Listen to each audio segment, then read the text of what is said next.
Berlatar di salah satu negara Asia bagian timur ketika kerusuhan sosial dan kekacauan yang dilakukan para gangster mulai meresahkan masyarakat, kisah diawali dengan memperlihatkan kantor polisi yang sedang didatangi oleh salah satu komplotan gangster bernama Geng Buaya. Ini bosnya, di mana dia komplain kepada para petugas yang telah menangkap wanita sang bos yang diketahui telah meludah sembarangan yang tepat mengenai beberapa warga sipil. Sorry, we didn't know she was your wife. Anyone else? Setelah menghajar dan meludahi salah satu petugas yang menangkapnya, si bos geng buaya dan komplotannya pun keluar dari kantor polisi, di mana beliau langsung dikejutkan dengan menghilangnya mobil mereka dan kondisi jalanan yang sudah sepi tanpa ada siapapun. Saat itulah muncul beberapa orang yang merupakan komplotan dari geng paling besar dan ditakuti saat itu, di mana ciri khas dari geng tersebut adalah memakai setelan rapi seperti jas, dasi, topi tinggi, dan sering muncul dengan jumlah yang sangat banyak. Back inside. Saat bos geng buaya akan kabur, salah satu pria pun melemparkan sebuah patik atau kapak yang membuat salah satu sampeannya coplok. Dilanjut dengan aksi brutal yang ditampilkan si bos gangster tersebut yang berjalan sambil berjoget dan membunuhnya dengan begitu sadis. Lalu diakhiri dengan membunuh si wanita tanpa rasa kasihan sedikit pun. Kebal hukum, sadis, ditakuti, menggunakan kapak sebagai senjata ikonik, dan memiliki jumlah anak buah paling banyak, itulah salah satu gangster paling berbahaya saat itu, yakni Geng Kapak.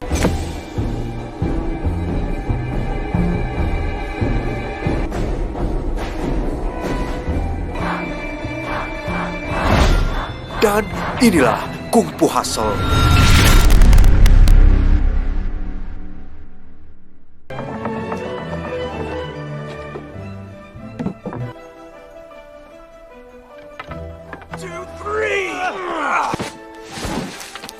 Ketika semua orang kota resah dan berbondong-bondong masuk gangster dan sebagian yang lainnya membentuk gangster sendiri, beberapa orang normal yang hidup di komplek bernama Komplek Babi pun nyatanya masih bisa hidup tenang, tentram, dan damai dengan menjalani aktivitas secara normal, di mana komplek tersebut dihuni oleh masyarakat miskin yang tinggal di rumah kontrakan yang dimiliki oleh pasangan ibu dan bapak juragan kontrakan. Dan mari saya perkenalkan dengan bapak juragan yang memiliki Komplek Babi. Ini bebenguknya, beliau sedang membeli beberapa roti, lebih tepatnya memalak dengan cara yang halus dari seorang tukang roti satu-satunya di komplek tersebut. Dilanjutkan dengan mendatangi seorang penjahit waria, kita panggil saja Taylor, seorang si tukang jahit, yang kebetulan di situ ada wanita paling cantik sekomplek Babi yang sering digoda, bahkan sering tak sengaja mencium bapak juragan. Tak sengaja. Look, a shooting star. Untuk urusan air dan mandi, para warga pun harus mengantri gilirannya, di mana salah satu pemuda, kita sebut saja si tampan yang berprofesi sebagai seorang tukang cukur, pun mengeluhkan tentang air yang habis, di mana sang ibu juragan yang terkenal galak pun akhirnya turun ke bawah dan mengeluh balik tentang mereka semua yang sering telat bayar sewa kontrakan. I've had it with all your whining and complaining. Selesai marah-marah, si ibu juragan pun harus dibuat murka tatkala melihat bekas lipstik di pipi bapak juragan, di mana beliau dibawa ke kamar, dihajar, dan dilempar dari kamarnya yang berada di lantai 3.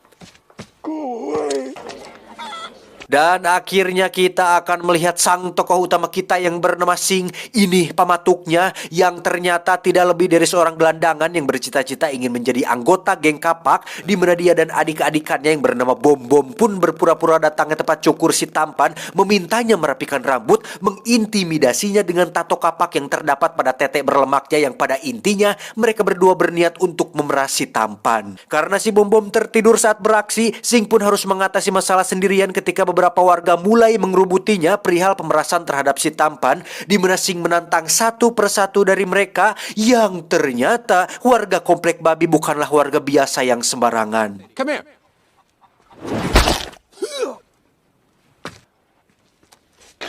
No, I don't give lessons. Saat itulah muncul sang ibu juragan yang langsung menghajar Sing menggunakan sendal jepit, di mana Sing yang berambisi menjadi anggota geng kapak pun berinisiatif untuk meminta bantuan dengan menyalakan sebuah dinamit mini, yang secara kebetulan muncul geng kapak asli yang dinamit tadi tepat mengenai seorang koordinator dari geng kapak tersebut.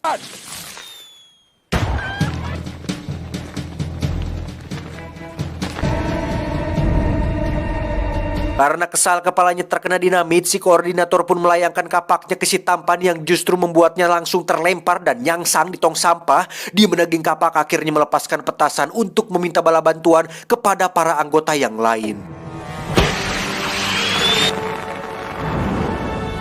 Dengan jumlah anggota yang tidak main-main serta kapak yang siap menghantam kepala siapa saja, para pasukan geng kapak ini pun mengacak-acak tempat tersebut hanya untuk mencari tahu siapa orang yang telah melempar dinamit dan menyebabkan si koordinator ngabudah tidak wala kaya, di mana si bos geng kapak yang mulai murka pun langsung mengancam akan membakar seorang ibu dan anak, sampai salah satu dari mereka ada yang mau buka suara. Dan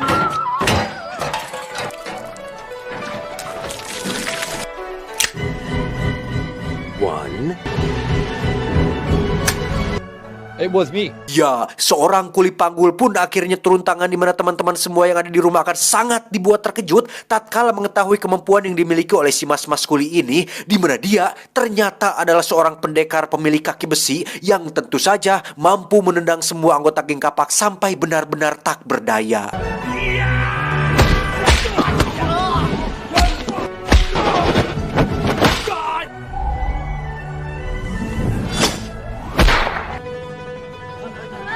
Ketika situasi semakin chaos, akhirnya muncul satu lagi pendekar yang diam-diam menyimpan kemampuan luar biasa, yakni si Taylor atau si tukang jahit yang sedikit kewanita-wanitaan, di mana beliau ternyata adalah seorang pendekar pemilik tangan besi yang memiliki bogeman super kuat yang mampu membuat siapapun termewek-mewek.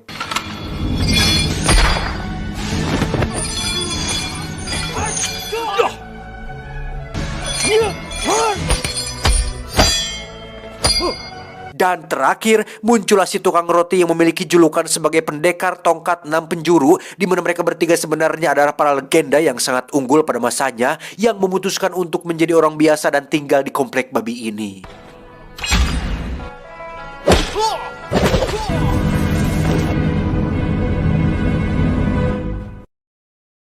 Akibat perbuatannya, Sing dan Bom Bom pun harus ditangkap dan diikat di markas geng kapak, di mana saat mereka akan dibunuh, Sing ternyata menyimpan sebuah talenta rahasia, yakni melepaskan ikatan dari borgol dengan kecepatan sepersekian detik, yang akhirnya membuat si bos merasa perlu untuk membudidayakan orang seperti Sing, sehingga beliau akhirnya melepaskan mereka berdua yang siapa tahu suatu hari nanti bakatnya akan diperlukan. Dingo? Thank you so much. Sebagai seorang gelandangan yang hanya memiliki satu tujuan hidup, yakni menjadi orang jahat atau menjadi anggota geng kapak supaya bisa disegani dan ditekuti semua orang, nyatanya justru membuat hidup mereka berdua semakin susah, yang bukannya semakin ditakuti, mereka justru sering mendapat ejekan bahkan dari seorang pria kantoran berkacamata yang meledek mereka berdua. Hey, go to hell with rescues. I dare you to say that again. Saat Bom Bom bertanya, memangnya kakak Sing bisa kungfu? Dengan sombongnya Sing menjawab sambil cerita masa lalu bahwa dulu saat dirinya masih kecil ada seorang pengemis penjual buku bela diri berjudul Jurus Tapak Sakti Buddha mengatakan jika Sing memiliki struktur tulang yang sempurna dan memiliki aliran chi yang cocok untuk menjadi seorang ahli kungfu paling hebat yang pernah ada. Entah cuma teknik marketing supaya buku usangnya cepat laku atau memang mengatakan hal yang sebenarnya, tetapi Sing kecil yang polos pun belain memberikan semua uang tabungannya waktu itu, di mana dia mempelajari setiap jurus yang ada pada buku tersebut dan mempraktekannya kepada beberapa anak badung yang sedang mengganggu seorang gadis bisu. Dan apa hasilnya? Tentu saja Jong, Sing kecil justru dikeroyok rame-rame dan dikencingi oleh anak-anak badung tersebut. The total idiots and the deaf mutes. Kejadian itu pula lah yang membuat Sing ingin menjadi anggota gangster atau menjadi penjahat, di mana pengalaman tersebut membuatnya menjadi sadar bahwa dengan menjadi seorang penjahat akan membuatnya lebih ditakuti dan dihargai oleh semua orang. Dan untuk merealisasikan hal itu, mereka berdua pun menjahati seorang gadis penjual es krim dengan mengambil es krimnya tanpa membayar, yang pada akhirnya Sing dan Bom Bom hanya bisa menjahati orang yang lebih lemah daripada mereka.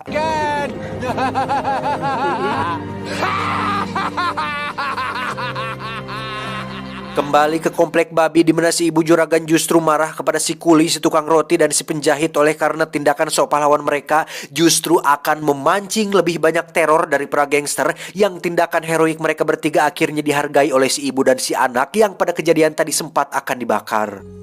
Thank you for saving us. Ketidakpekaan si ibu juragan pun mendapat kecaman dari seluruh penghuni komplek, di mana saat mereka mulai memojokkannya, si ibu juragan akhirnya teriak agar mereka semua diam. Yang teriakan atau volume suara yang dihasilkannya pun membuat sebuah getaran hebat yang membuat seisi komplek katorekan. Bahkan sebuah gelas pun hampir pecah oleh karena teriakan keras yang dikeluarkan beliau. Tanpa beliau sadari, Sing dan Bom Bom ternyata diam-diam berencana untuk membalas dendam atas kejadian kemarin, di mana aksi mereka justru berakhir mengenaskan. Bahkan untuk melempar satu bilah pisau pun tak kunjung berhasil, yang justru membuat mereka berdua ketahuan saat hanya gagang pisaunya saja yang sampai tepat di muka si ibu juragan. Ketika Bom Bom akan melemparkan kotak berisi ular kobra, justru Singlah yang harus ketiban sial ketika dirinya dicium urai kobra tepat di bibirnya, di mana si ibu juragan yang sudah ganggareten pun mengejar si Sing. Yang dari sini mereka berdua terlibat kejar-kejaran dengan efek suara mobil Formula One yang seolah dikendarai oleh Michael Schumacher.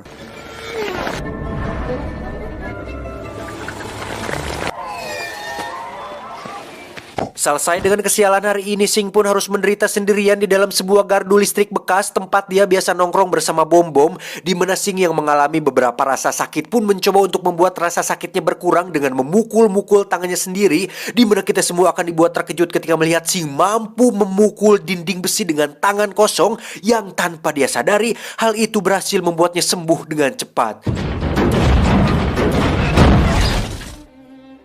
Entah disadari atau tidak, Sing memiliki regenerasi tubuh yang cepat, seolah aliran Qi dalam dirinya membuat sel-sel dalam tubuhnya bisa memulihkan diri sendiri, yang hal itu menjadi keunikan luar biasa yang Sing sendiri belum menyadari tentang hal tersebut. Sementara itu kita akan dibawa ke markas geng kapak, di mana si bos akhirnya menyewa 2 orang profesional untuk memberi pelajaran kepada komplek babi, di mana pada dasarnya 2 orang ini adalah para pemusik yang memiliki kemampuan bela diri di atas rata-rata. Ketika si asisten bos mengatakan bahwa mereka lah yang terbaik, 2 pemusik ini pun menampik hal tersebut dengan mengatakan bahwa hanya ada satu pendekar yang terbaik di dunia ini, yakni seorang pembunuh nomor 1 di dunia berjulukan The Beast, yang oleh karena dedikasinya kepada kungfu membuat dia akhirnya gila dan sekarang ditahan di sebuah penjara khusus untuk orang gila dengan tingkat kejahatan yang sangat buruk. Di komplek babi, ketiga pendekar yang sudah menyelamatkan warga pun akhirnya diusir oleh si ibu juragan karena takut akan menimbulkan kericuhan yang lebih buruk, sehingga mereka memutuskan bertarung untuk terakhir kalinya sebelum berpisah dan pergi ke tujuan mereka masing-masing. Until we shall meet again. Ketika si kuli pergi duluan, kita akan melihat si pemusik sudah berada di sana sambil memainkan kecapinya, di mana si kuli yang tidak curiga sedikit pun berjalan menyusuri gang yang tanpa dia sadari, setiap alunan bunyi yang dikeluarkan si pemusik ternyata mengandung sebuah gelombang suara mematikan yang mampu memotong apapun sampai-sampai membuat si kuli tewas dengan kepala terpenggal.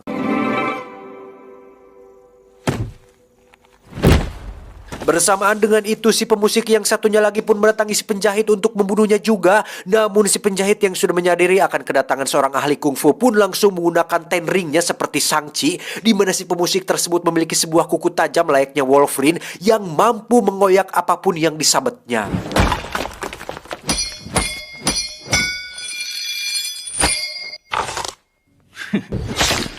Dan saatnya eksekusi, kita akan melihat alunan kecapi yang dimainkan si pemusik ternyata memiliki gelombang suara yang sangat tajam yang divisualisasikan seperti sebuah pedang hingga membuat gelang besi milik si penjahit hancur seketika.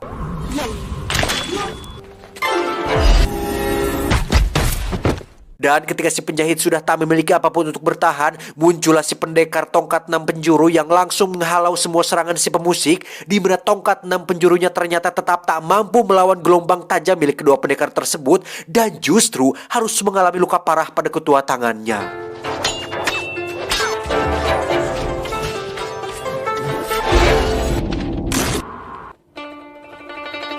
Dan di detik-detik eksekusi mereka berdua, si ibu juragan pun teriak untuk kedua kalinya, di mana teriakan beliau kali ini sangat-sangatlah kuat melebihi gelombang suara yang dihasilkan kedua pemusik ini, sehingga mereka menganggap ada pendekar lain di komplek babi ini. Dan saat akan dihampiri, tiba-tiba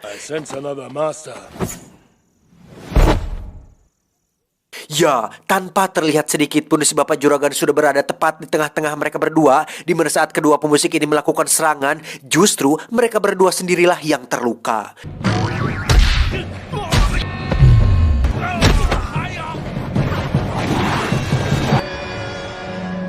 Tak punya pilihan lain, kedua pemusik ini pun berencana untuk mengeluarkan jurus andalan mereka, yakni membuat gelombang suara dengan tingkat yang lebih ekstrim yang divisualisasikan dengan pasukan mayat berpedang, di mana si Ibu Juragan memiliki auman singa pun akhirnya mengeluarkan kemampuan sebenarnya yang membuat kedua pemusik ini langsung bulu cun tak berdaya.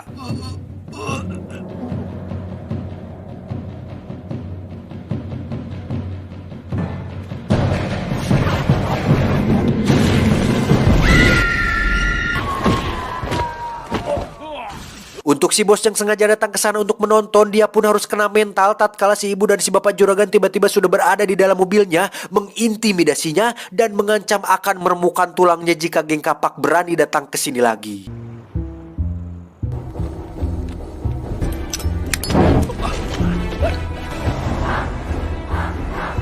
Kematian 3 pendekar yang baik hati pun membuat si ibu dan bapak juragan bersedih oleh karena tidak bisa menyelamatkan mereka bertiga, bukan tanpa alasan. Walaupun mereka berdua ini adalah ahli bela diri yang sangat hebat, bapak dan ibu juragan sudah berjanji tidak akan bertarung lagi, dan hari ini mereka melanggar janji tersebut hanya untuk melindungi seluruh warga yang ada di komplek babi. Dan karena sekarang situasinya sudah benar-benar tidak aman lagi, mereka semua diminta untuk pergi dari kontrakan ini untuk menghindari kejadian buruk di masa mendatang. And we will avenge them. Kembali ke Sing dan Bom Bom yang tengah dibully oleh pria kantoran berkacamata, di mana saat ambisinya untuk menjadi orang jahat tidak tersalurkan, maka Sing lagi-lagi akan menindas orang yang lebih lemah, yakni si gadis bisu penjual air yang ternyata dia adalah si gadis kecil yang sempat diselamatkan oleh Sing di masa lalu.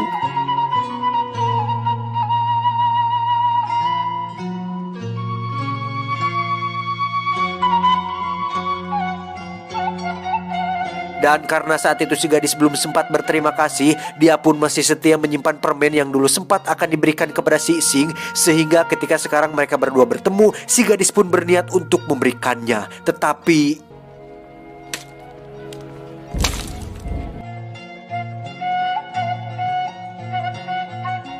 Sing yang semakin kesal karena teringat masa lalu yang menyakitkan pun mengusir Bom Bom untuk pergi dari hadapannya, di mana saat Sing sedang sendirian, tiba-tiba ada orang yang muncul dan membawanya ke sebuah klub malam. Ternyata ini adalah klubnya geng kapak, di mana si asisten memberikannya uang dan menjadikannya anggota geng kapak. Lantas dibawalah Sing ke hadapan si bos yang mengatakan bahwa kini saatnya Sing harus membuktikan apakah dirinya layak atau tidak menjadi bagian dari mereka. Dan alangkah terkejutnya Sing ketika dia diminta untuk masuk ke sebuah rumah sakit yang dihuni oleh para penjahat gila tingkat ekstrim, di mana dia harus masuk ke dalam dan membebaskan satu tahanan yang berada di ujung gedung rumah sakit ini. Dan baru saja menapakkan satu kakinya di dalam, Sing langsung dikejutkan dengan kemunculan badai awan hitam yang menandakan jika tempat ini menyimpan orang yang teramat sangat jahat. Tapi meski begitu, Sing tetap masuk ke dalam dan mencoba untuk membuktikan bahwa dirinya layak menjadi anggota geng kapak.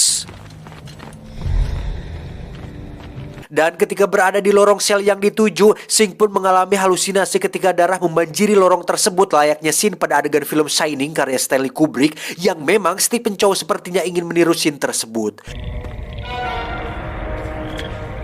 Terdapat begitu banyak bangkong alias kodok yang memenuhi depan sel tersebut, entah apa penyebabnya, tapi Sing yang sedang panik bercampur takut pun mulai membuka kuncinya dan...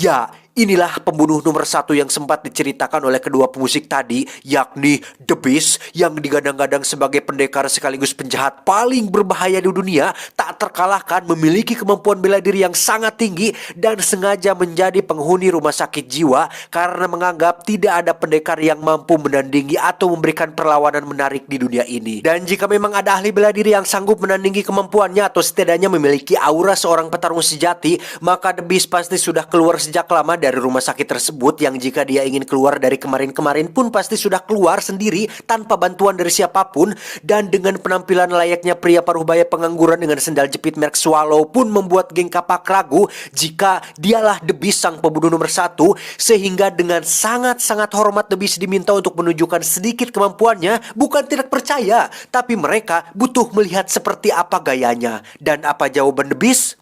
You fools are not worth it.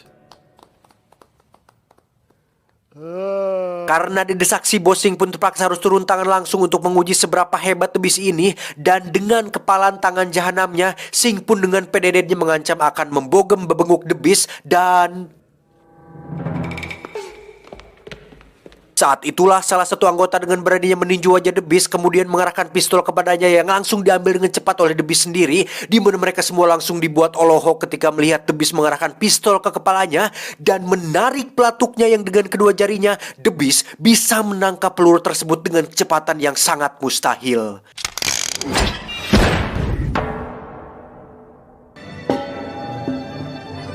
Dan ya, beliau benar-benar the real The Beast sehingga semua orang langsung memberikan hormat kepadanya. Namun dengan sendal jepit pada cokor beloknya, tiba-tiba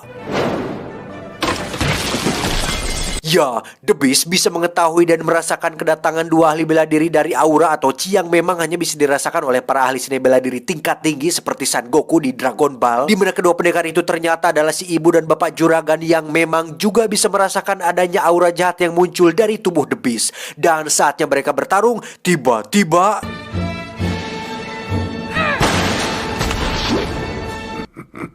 That was much better, but you are still lacking precision. ya, pertarungan bertabur spesial efek pun akhirnya dimulai, di mana The Beast yang memiliki titel pembunuh nomor 1 ternyata bukan hanya isapan jempol belaka, di mana setiap pukulan dan tendangan yang diberikan oleh kedua juragan ini sama sekali tidak dirasakan oleh beliau. Dan justru mereka berdualah yang harus kewalahan meladeni gerakan super cepat yang dilayangkan oleh The Beast ini. Dari sini situasi pun berubah dari yang tadinya komedi menjadi sangat-sangat beradrenalin dan menegangkan, di mana kedua juragan yang di awal kita anggap pendekar paling hebat pun ternyata tidak seberapa jika dibandingkan dengan The Beast, di mana setiap serangan yang diberikan The Beast ini sangat-sangat membuat kedua juragan kewalahan. Memang tidak ada yang spesial dengan jurusnya, tapi kecepatannya itu tak bisa diimbangi oleh kedua juragan yang berkali-kali nyaris cedera dengan setiap serangan yang diberikannya. Dan seperti yang telah dikatakan The Beast sebelumnya bahwa dalam seni bela diri kecepatan adalah segalanya, ternyata hal itu benar-benar diterapkan oleh beliau. Bahkan auman singa yang dikeluarkan oleh si ibu juragan pun tak mampu menumbangkan The Beast dan masih tetap berdiri tegak tanpa merasakan ketar-ketir sedikit pun.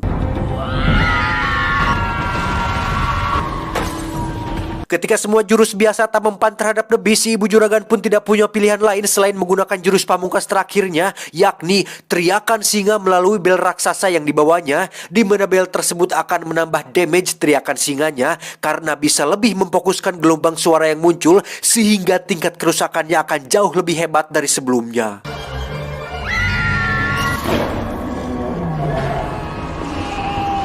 Dan bukan hanya jago kungfu, The Beast ternyata adalah orang yang sangat licik dan culas, di mana saat dia mengaku kalah, The Beast diam-diam mengeluarkan sebuah senjata rahasia yang berhasil melukai perut kedua juragan sehingga mereka bertiga saling mengunci satu sama lain tanpa ada yang bisa bergerak sedikit pun. Bash him on the head. I will. On the head. I will. Beat him to a pulp. Saat itulah si bos berinisiatif untuk membantu The Beast dengan menyuruh Sing untuk memukul salah satu dari mereka, di mana Sing yang dijongklok-jongklok atau ditoyor-toyor pun justru menjadi emosi dan memukul si bos. Lantas nyerentenglah dia dan nekat memukul The Beast dengan sebatang kayu. Faktanya, Sing adalah orang yang baik yang tak tega melihat orang lain menderita, di mana tindakannya tersebut mencerminkan bahwa dirinya adalah seorang dengan hati yang mulia karena bisa membedakan mana yang baik dan mana yang jahat. Namun karena tindakannya tersebut, kini The Beast akhirnya menjadi sangat murka, di mana Sing sebagai orang biasa-biasa pun harus terkena bogoman serius dari The Beast, bahkan dipukul berkali-kali tepat di lehernya, tapi masih sempat membalas pukulan menggunakan sebatang kayu kecil. Oh, a pretty big fist you have there. Careful with that.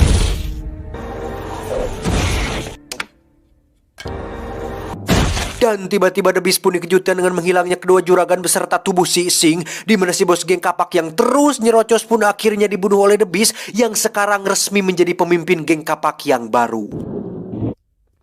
Sing sendiri dibawa ke kediaman juragan untuk diobati, di mana pada momen ini kita akhirnya mengetahui tentang siapa jati diri Sing yang sesungguhnya.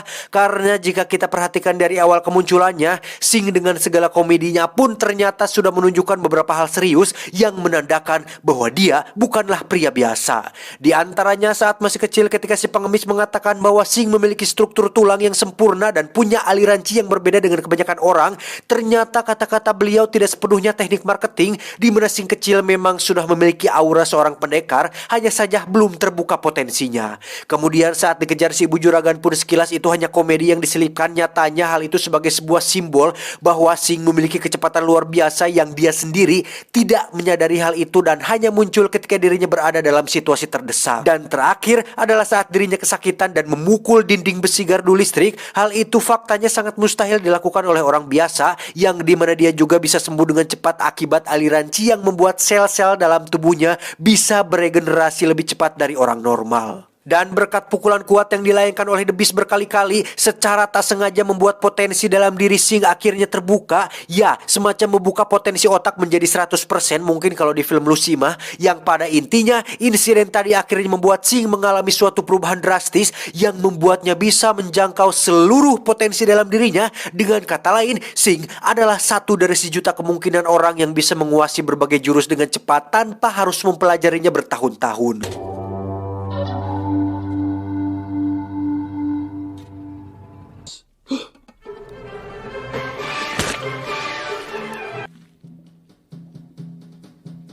Saat itulah muncul The Beast bersama semua pasukan geng kapak, di mana Sing yang sudah pulih pun mempersilahkan kedua juragan untuk istirahat, sementara dirinya akan menghadapi mereka semua sendirian.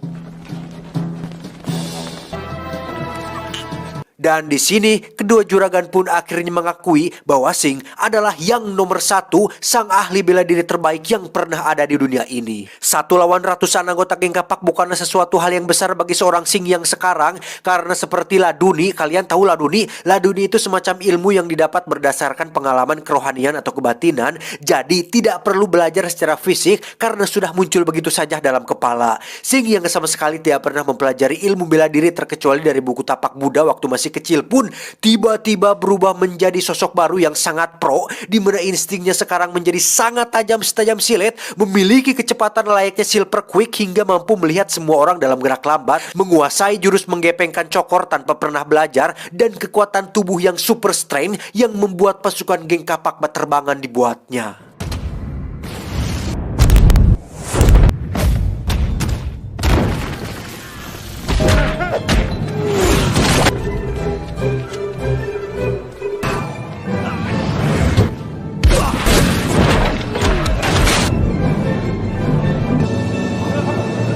Ketika semua pasukan geng kapak sudah ngagoler, kini saatnya Sing harus berhadapan dengan The Beast yang dari raut wajahnya, dia sama sekali tidak terkejut atau berkata wow sama sekali, be aja. Lantas dipukullah beliau sampai terlempar, ditendang, dan dibuat tersungkur, tapi belum sampai menapakkan tangannya ke permukaan tanah.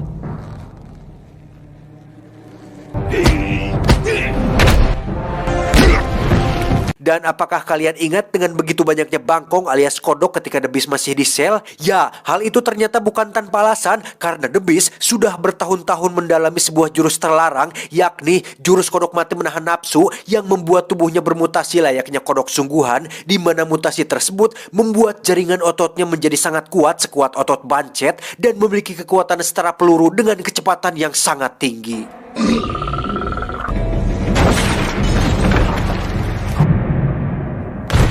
Dari situ situasi pun seketika berbalik, membuat Sing mulai kewalahan, di mana lompatannya benar-benar sangat mengerikan dan tidak dapat diatasi sampai-sampai membuat Sing terlempar jauh ke atas langit.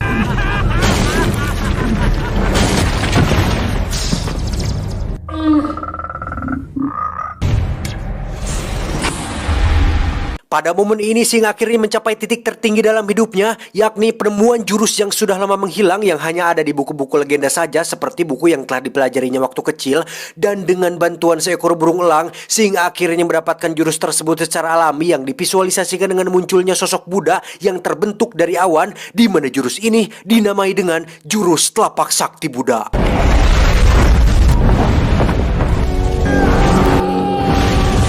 Ya, inilah jurus telapak sakti Buddha. Dan untuk terakhir kalinya The Beast kembali berbuat licik dengan mengaku menyerah padahal akan mengeluarkan senjata rahasianya, di mana kali ini The Beast benar-benar mengalami apa yang dinamakan dengan istilah kena mental saat Sing kembali menggunakan telapak saktinya yang diarahkan tepat ke samping bebenguk atau wajah si The Beast, yang jika saja diarahkan tepat ke wajahnya, bisa-bisa kepala The Beast langsung hancur tak tersisa seperti gedung kontrakan yang hancur membentuk telapak tangan Sing. Saat The Beast bertanya, apa nama jurus itu? Sing pun menjawab, jika kau mau, aku bisa mengajarimu. Dan pada titik ini, akhirnya The Beast benar-benar mengakui kekalahannya sekaligus mengagumi kemampuan Sing, yang pada akhirnya The Beast bersujud sambil termehek-mehek dan memanggil Sing dengan sebutan Guru. Master. Setelah semua selesai, kedua juragan pun mengangkat Sing menjadi anak angkat mereka dan memberikan sebagian hartanya yang digunakan Sing untuk mendirikan sebuah toko permen sebagai bentuk penyesalan atas si gadis bisu yang telah dicampakkannya. Dan film diakhiri dengan pertemuan mereka berdua, di mana Sing akhirnya menikahi si gadis bisu dan hidup bahagia selamanya. Tapi di dunia nyata, faktanya Sing alias Stephen Chow belum menikah sampai sekarang dan memilih untuk hidup menjomblo sebagai bentuk dedikasinya kepada perfilman